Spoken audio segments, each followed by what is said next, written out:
Subscribe to our channel by clicking the subscribe button. Click the bell button and enjoy the latest uploads from our channel. حضرت جنید بغدادی کے پاس کسی نے ایک پرندہ بطور تحفہ بھیجا۔ آپ نے اسے قبول فرما کر پنجرے میں بند کر دیا اور کچھ مدت گزرنے کے بعد ایک دن اسے آزاد کر دیا۔ کسی نے پوچھا، حضرت آپ نے اسے آزاد کیوں کر دیا؟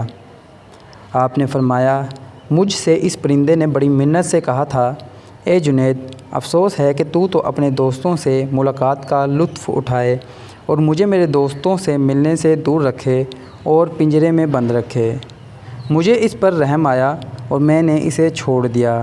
اڑتے وقت وہ کہنے لگا، پرندہ یا جانور جب تک اللہ کے ذکر میں مصروف رہتا ہے آزاد رہتا ہے، اور جہاں اس پر غفلت طاری ہوتی ہے قید میں مبتلا ہو جاتا ہے۔ اے جنید، میں یاد الہی سے صرف ایک دن غافل رہا تھا، جس کی سزا میں مجھے پنجرے کی سخت سزا بھگتنا پڑی۔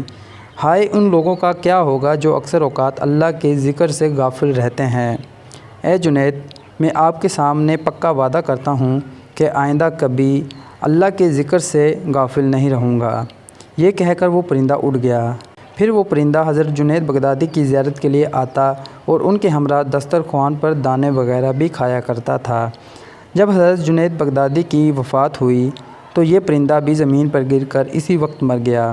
اسی لیے لوگوں نے حضرت جنید بغدادی کے قریب ہی اس پرندے کو دفن کیا۔